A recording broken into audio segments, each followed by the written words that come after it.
Hey guys, welcome back to my channel. And today's video is When You Get Stabbed. The cold metallic tang of blood filled your senses, a contrast to the humid summer air. You blinked, trying to focus on the blur of red splotches that decorated the alley wall. A searing blinding pain bloomed in your side, and your knees buckled. A sharp cry escaped your lips, more of a gasp than a sound. Moyan. Kirishima's voice, usually so bright and full of energy, was now laced with pure terror. He felt his strong arms catch you just before you hit the grimy ground. His grip firm and steady despite his shaking. He carefully eased you down, his face a mask of frantic worry as he looked at the crimson stain spreading across your favorite hero merch hoodie. Katsuki. She's bleeding a lot. Kirishima stammered, his voice cracking. Another figure, a whirlwind of ash blonde hair and furious red eyes, knelt beside you.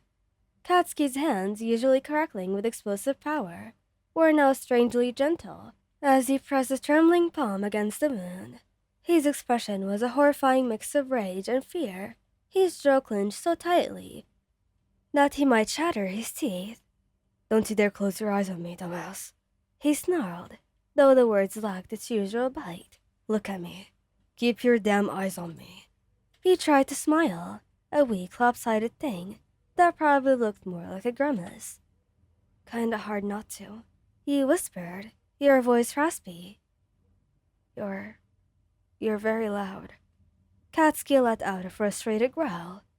I'll be as loud as I freaking want. Just stay awake, okay? The pros are coming already. They're almost here. Kirishima had already ripped off a part of his own hero costume, a sturdy piece of black fabric, and was now applying pressure to the wound alongside Katsuki's hand. His brow was furrowed in concentration, his eyes fixed on you. Lion, tell us where it hurts. On a scale of 1 to 10, okay?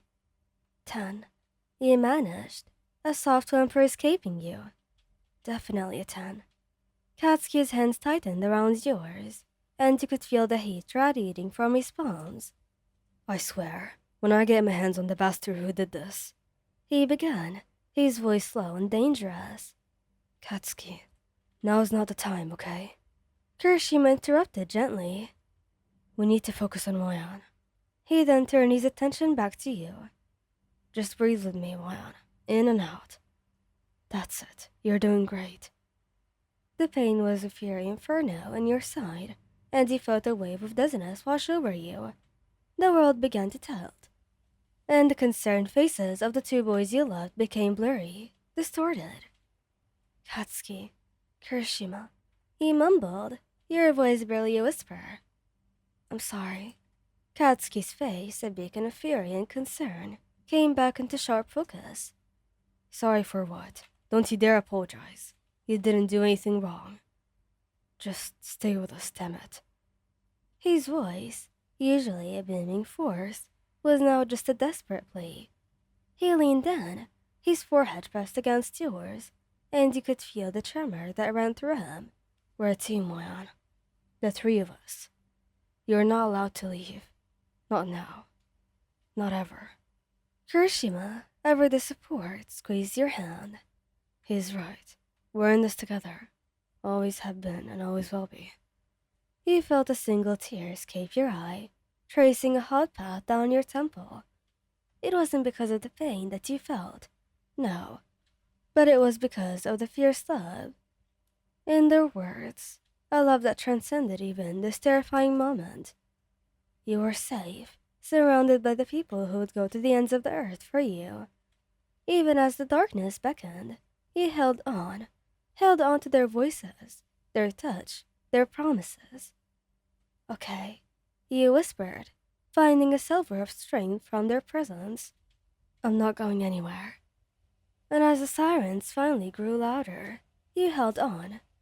Not just for yourself, but for them. The blaring sirens grew louder, a cacophony of sound that sliced through the suffocating tension. A wave of exhaustion, heavy and cold, threatened to pull you under. You could feel your consciousness slipping, the edges of your vision blurring into a soft, hazy gray. Hey, stay with me. Katsuki's voice was a lifeline, a sharp and angry command that he clung to. He squeezed his hand, trying to reassure him, trying to show him that you're still alive and there. I'm trying. Don't try. Just do it. He snapped, though the fear was still thick in his voice. Don't you dare give up on us. We're not done yet. Not by a long shot. Kirishima, ever the steady anchor, gently lifted your head, placing a folded up piece of his jacket under it. The ambulance is here, Wayan. You're going to be fine. Just hold on for a bit longer. His eyes, usually so bright and full of life, were now red-rimmed and full of worry. A tear slipped down his cheek, and he quickly wiped it away. See? Everything's going to be fine. We're right here.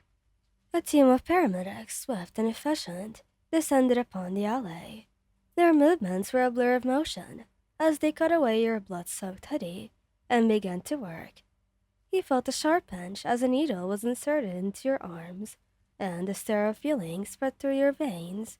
They were talking, their voices a professional hum in the background, but you could only focus on the two faces above you, their expressions a mixture of relief and terror. We're going to the hospital with her, Kirishima stated firmly to one of the paramedics. We're her... He paused, searching for the right word.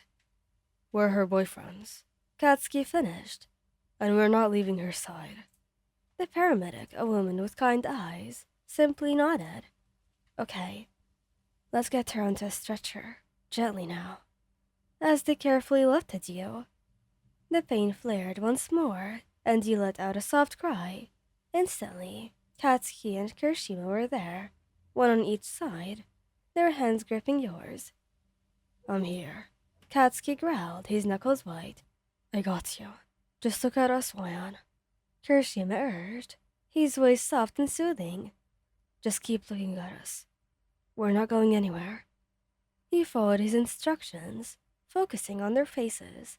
Katsuki's, still itched with fury and fear, and Kirishima's gentle and reassuring face. They were your strength, the two halves that made you whole. And even as you were wheeled out of the dark, suffocating alley and into the bright flashing lights of the ambulance, you knew that you weren't alone. You were safe and loved, and you were going to be fine. Thank you guys for listening. I hope you liked this video. Please don't forget to subscribe, like, and share, and goodbye!